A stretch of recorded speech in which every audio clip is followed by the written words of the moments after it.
Welcome to the Simpler Business Podcast, where we talk about ways to do what you love and serve your people in a way that brings you income and freedom.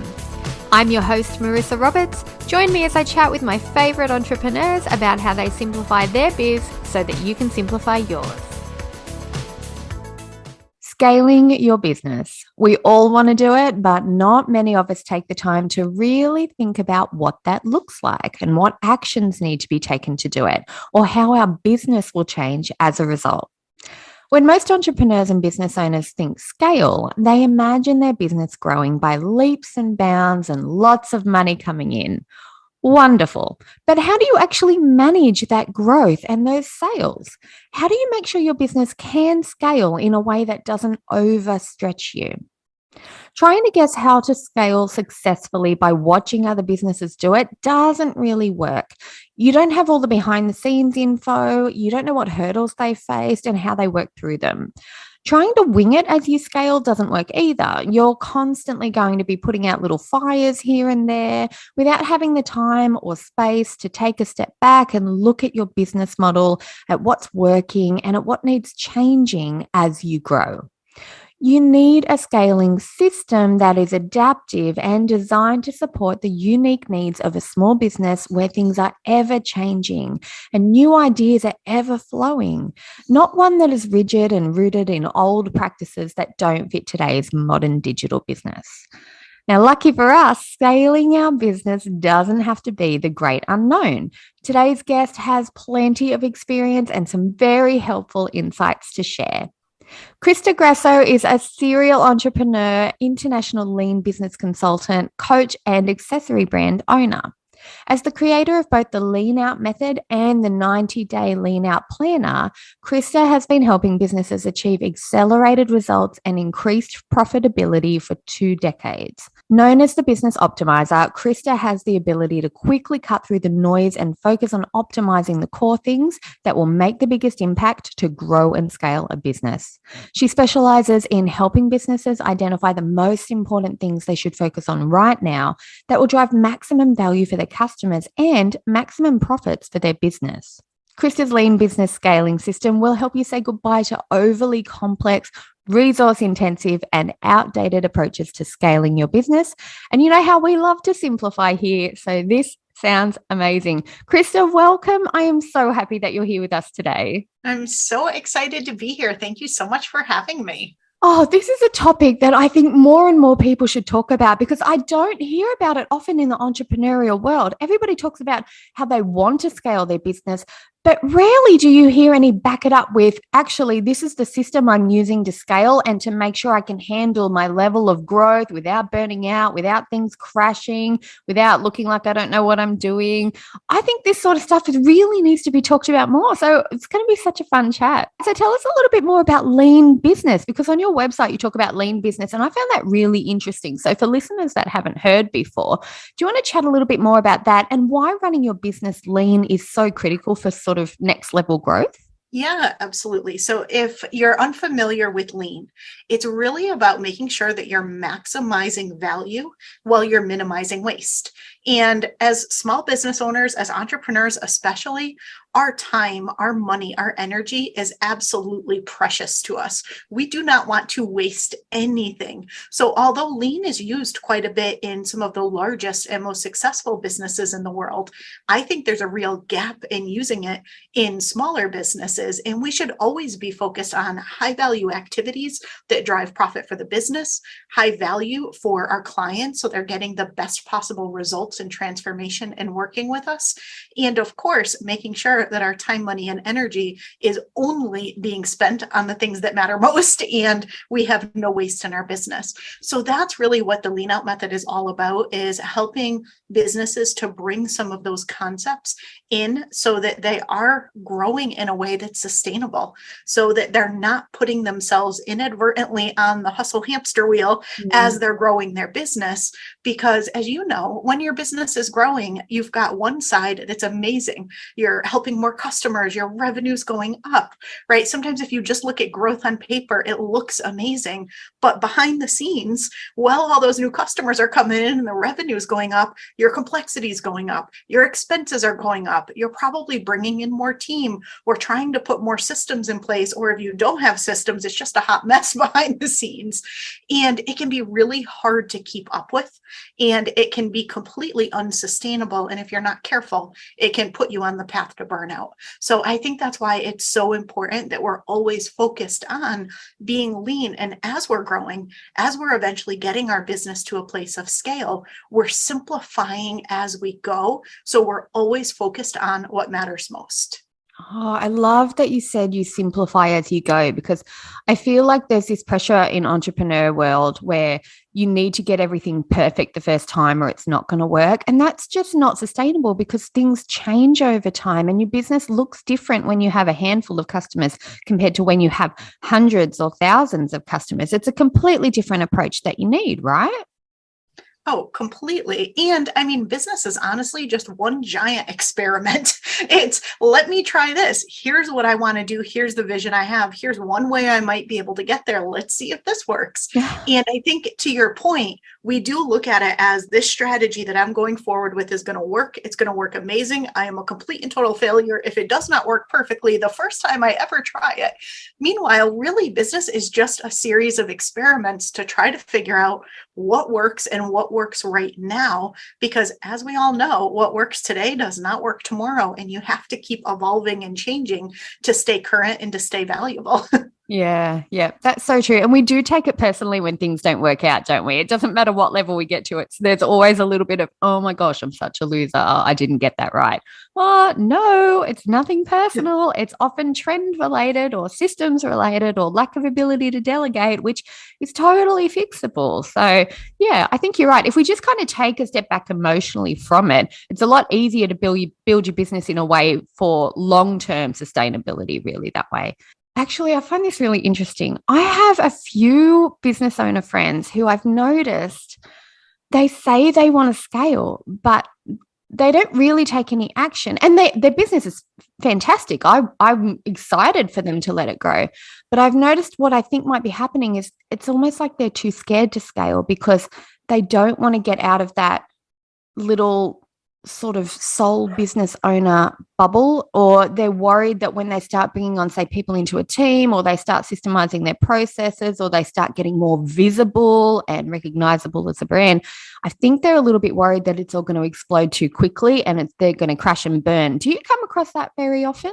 Yeah, it's interesting. Some people resist scaling because they think it's going to be too complex. Others resist scaling for the reasons that you shared. They feel like they're going to lose the essence of their brand and who they are. And there's ways to scale where you're not adding in more complexity. That's a lot of what I try to help people with, but where you're also staying so true to what's important to you. And you're able to not only impact more people, but you're able to do it in a way where you're kind of modeling the way for what scaling can look like, as opposed to just, I think so much of what we see is people scale by doing more. They go all out. They do a lot of things following these models that aren't really true to them. And then they end up very unhappy. They end up burnt out because they're doing more, and it's more of misaligned things. And so I see what you're saying completely. And I think there is a different path, and you can still maintain those things that are super important to you if you put some intention behind what you do. Yeah, good point. So how do you bring about more balance then in your business if you want to build a sustainable type of success? Right. I mean, it's all about sustainability at the end of the day. We can always push ourselves really, really hard and hustle in the short term. And, we've all done it. We've got a big launch coming up, so we kind of go all in for a week or two, right? We have those moments, but you don't want that to become your normal. You not only want a sustainable pace in business, but you want to have the peace of mind that your business is going to be sustainably successful, regardless of what's happening in the economy, what's happening in the world, what's happening even in your own world, your personal life, right? And so I think there's a few different factors that influence this. The very first one is the alignment word that I mentioned earlier, right? Are you doing things that are in alignment with that longer term vision that you have? When you look to the future for what you want, for the company you want to be, the people you want to help, the impact that you want to make, the legacy you want to leave, are you doing the right things to be able to get yourself there? That's where that sustainability comes in, because you're taking actions today for the tomorrow that you want to create in your business. But then if you want to just get really practical about how much you're working, I think you need to do your planning in a capacity-based planning approach. So if you want to work 40 hours a week, you have to create your plans based on having 40 hours a week available. What I see most people do is say, oh, I don't want to work too much, but let me commit to all of this stuff that's going to take me a minimum of 80 hours a week on a good week to get this done.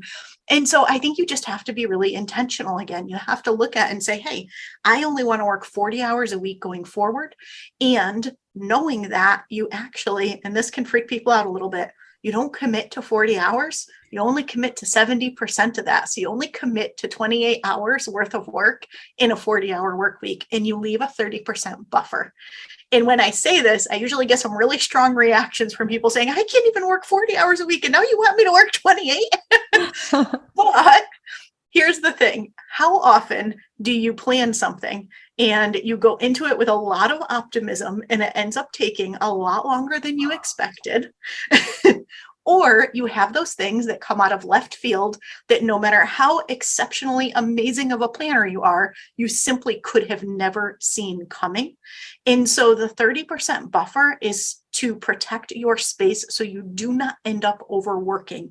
It's to account for those things that come in that you never could have planned for the things taking longer, or for unexpected complexities that come up as you're doing things. And what typically happens is that 28 hours that you planned actually takes you 40. Mm-hmm. And I didn't pick 30% randomly. This is after 2 decades of working with people and looking at how things go. Tends to be about 30% that creeps up on top of your schedule. So if you commit to 40 hours, you're working closer to 60. It's just the way that it goes. And so I think you do have to, make sure things are in alignment long term, but then very practically make sure that you and your team are only committing based on the capacity you have, and that you're leaving space for the unexpected and unknown. Yeah, that's such a good point, because one thing I hear over and over again from people is they say, I had all these things I wanted to do today, and I just spent the day fixing tiny things that popped up, and I feel like I got nothing done, but I'm exhausted from a massive day. They need that planning approach. They need that buffer so that they can handle the pop-ups here and there, but still get their actual planned work done as well. I love that idea so much. And it's so simple. It's so simple, but I never thought to think of it in terms of build the buffer into your schedule. I mean, I book in a day off every week, but that's because I'm lazy and I really want some time off. I never thought to book in additional time around my actual tasks and around the actual planning of my day and my week for specifically hurdles or problems or unexpected things, or even just this project's going to take a little bit longer than I actually thought it would. Because honestly, systems, when you're using, like, even my laptop, sometimes it'll restart at the worst time and want to do an update at the worst time. And it's just, I got no control over that stuff. Yep, I agree with you 100%. And it's just like, I am a planning pro. I quite literally have been brought in by some of the biggest companies in the world to help them plan. And still, every single week, stuff comes up for me that I did not plan. It's just life. It just happens. Yeah. So it's not you. If you're listening out there thinking, oh my gosh, that's me, it's a personality trait. No, it's not you. It happens to the experts. It happens to everybody. All right. Well, I know one question that a lot of our listeners will be really interested to know about is when you're moving from, say, working by yourself and you're starting to think in terms of, I should build a team, I should start to delegate work, I should bring on other people to help me manage the business so that I'm not the only person running it. Another little trigger that I find with entrepreneurs is they're like, oh, I don't actually have time to find somebody and train somebody. And what if it doesn't work out? And what if they're not good at doing things the way I like to do them? And then that's a whole nother level then of, imbalance in their business. So do you have any tips on how to build a high performing team that cares about your business as much as you do? Is that possible? It is. And this is something I'm so passionate about because I've had like such an eclectic career, if you will. I've had teams where I've had these huge matrix teams with multiple teams in different countries. I've had little small teams where we've all physically been in the same office together back when, like people were actually in an office. And I've had, distributed teams of full-time and part-time.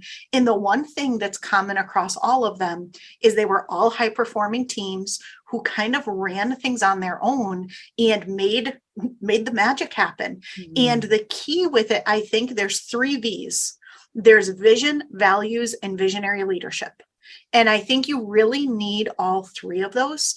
And it starts with your vision is, what do you actually want? You, again, need to know where you're going and what's next, because that's going to help you make sure that you're not only bringing the right person in who's a fit and that's going to help you get there, no matter what their role is in the company, but also that they're bought into that vision as well. And it's something they're passionate about.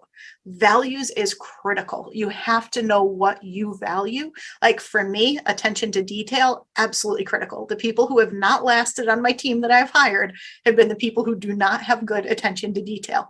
So I've learned to screen for that much more so after having some hires that were very great people, but did not have the detail that I needed for them to be successful working in any of my businesses. And so I think you need to know what those values are, and you can actually make the hiring process a lot better and get much better candidates if you're making sure someone's bought into your vision and you're making sure that they are aligned with your values. You have shared values. I think that's kind of like a must have. And then visionary leadership is how you lead your team.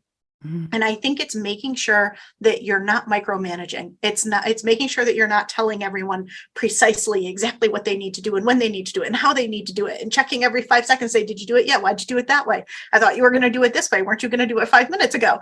Right? That does not lead to a high performing team. What you need to do is align everybody around the vision and a common set of goals and objectives. So everyone is very clear on what their priorities are, what they should be focused on, and they're empowered to work together to actually make it happen. They feel safe to go out and try things, knowing that not everything is necessarily going to be perfect.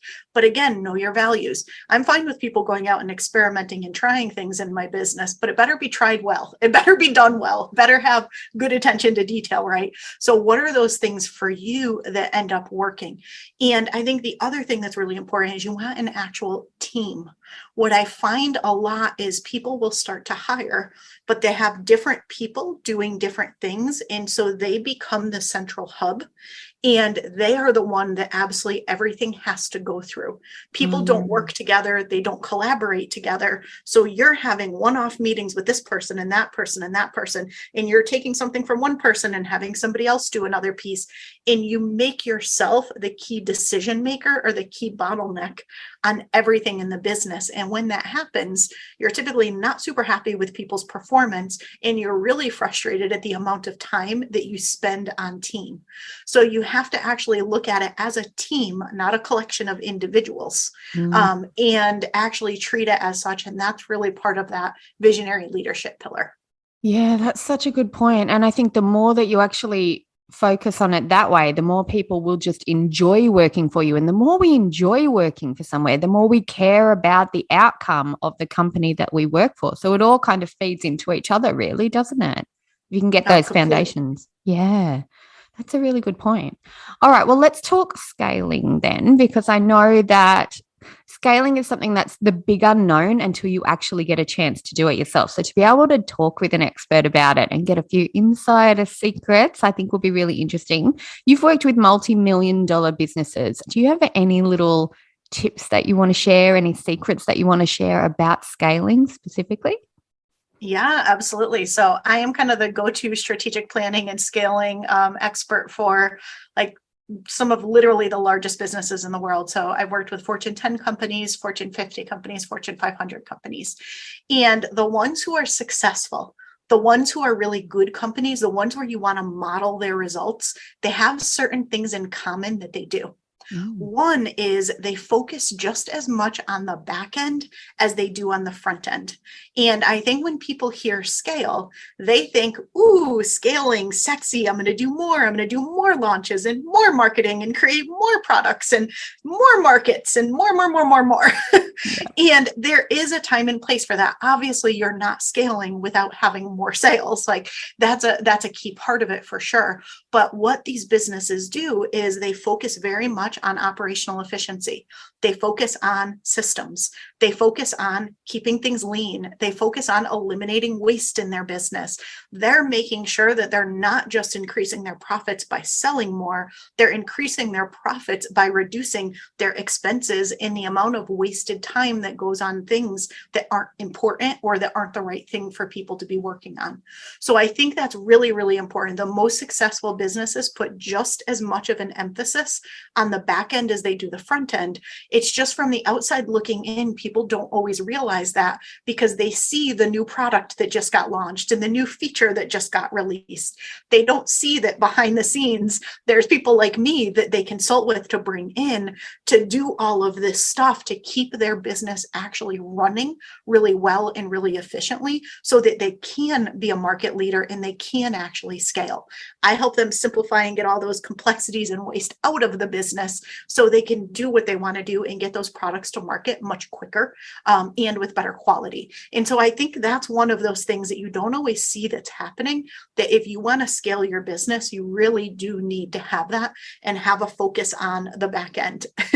The other thing is they're not afraid of investing in external experts, right? They bring in consultants like me. They don't try to figure it out themselves, right? If they haven't, if you haven't scaled a business before, you could be the most brilliant and talented human being on earth, but you simply don't know how to do something that you've never done before. There's nothing wrong with that. I didn't know how to do it. Trust me, I made all of the mistakes plus some, probably a couple times over before I figured this out, but I've been at it for 22 years now. So at this point, I've got it down. I certainly did not in the beginning. And so they're not afraid to not only bring in external consultants to support them and bring the expertise in they don't have in-house, but the really good companies leverage those consultants to build up people with that expertise within their business. So I am frequently developing internal coaches within companies, internal, almost like consultants within companies, where they can go off and maintain a lot of the things that I'm doing for them so they don't have that constant reliance on somebody on the outside. And I could probably talk about this for about 4 days, but those are some of the big ones that I see. That's a really good point. There's only bringing you in as a consultant, it's really helpful at the start, but there's only so many times people can book you during the month or during the year. So it does make sense that you would upskill somebody within, an in-house person who can develop those skills as well and make sure people are actually including those actions in the business. And so that's why with a lot of the big brands, then it's kind of like when you watch a duck floating on a pond and they're like so calm and serene up the top and everything's so smooth. It's like underneath all of the legs are running. That's their behind the scenes. They're busy all the time, but it's focused work that's actually going to help them scale and keep them strong as they're scaling. I love that. It's really cool. One thing I'm really excited to talk about all the time is reducing overwhelm as a business owner. And I know that's something that you come across a lot as well. That's sort of the burnout that owners get when they're overworking and they're feeling overwhelmed and they feel like they're doing everything. And I think building a buffer is really helpful there. And I'm just wondering, do you have any other strategies for growing a business that's going to help people reduce that overwhelm factor? Anything that you'd like to share there? Yeah, so I'm going to share a technique with you that I developed that's called CHUCK. So it stands for cut, hold, change, keep. And this is something that I recommend you do every 90 days as well as every 30 days in your business. So you do it at a more macro level every 90 days and at a more micro level every 30 days. So what you want to do is look at all of the different activities that you have in your business. Look at each of the offers that you have in your business and each of the components of those offers. Like, how do you structure your offer? What are the different things that you offer? Do you do group coaching calls? Do you do what are each of the things? And you want to run it through the filter of what's really working well and is in alignment with where we're taking the business next, and what maybe isn't working so well or isn't giving us a good enough return on investment, or maybe kind of is more in alignment with the way we used to do things, but we need to up level it to get where we want to take things. And you want to run it through those filters and put things in the cut, hold, change, or keep buckets. And what typically will end up happening is if you think about that long-term vision that you have, and then you look at your near-term goals. So if you have a long-term vision and 90-day goals, a lot of times people will realize they're actually investing time, money, and energy in things right now that don't need to be done right now. They're either doing them because they've always been doing them and they could be cut entirely, or it's something that will be value add, but it's not the most important thing to be focused on right now, so it can get put on hold. And you'd be surprised how many things you find that show up in the cut and in the hold if you're really honest with what's working and where you're taking the business. And then for the things that are working, for the things that are value add that you want to keep in the business long term, which of those are working great as is, and you can shift your focus elsewhere, and where can you make those small changes and continuous improvements to actually get way better results from what you're already doing. Sometimes growing, scaling, getting better results, increasing profit, getting time back, all those things that we want don't always come from doing something new. Sometimes they come from optimizing something existing. And so when you're clear on what makes sense to keep, look at where can you make those small changes to get way better results from what you're doing. And so Chuck is just such a valuable activity. And when you do it and you do it regularly and you just make it a cadence every 30 days, you'll find that there's a lot of stuff that starts coming out of your schedule. And in the beginning, people get really hesitant to put anything in the cut pile, but they will put things on hold. And then as you keep revisiting it, you realize, you know what, I actually don't need to do that. That was kind of a waste of time. We should have stopped doing that about 6 months ago. So I'm finally going to agree to cut this.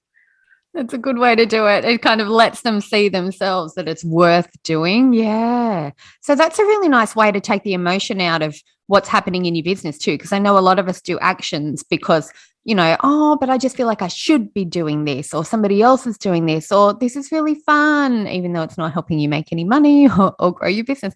And you're right. Having an actual system in place to follow kind of removes that emotional connection and lets you think with your business owner hat on, not your kind of employee that just loves it hat on. And yeah, I can see how that would be a lot more effective. I've learned so much just by talking to you today, Crista, and I know our listeners will have loved talking about scaling with you too. For those who want to know more, where can they find you? Is your website the best place to go, or socials? Where do you think they should look? Yeah, absolutely. So leanoutmethod.com is my website. You can find all things there. And I do have a podcast as well where I talk regularly about simplifying and scaling your business. And that's at leanoutpodcast.com.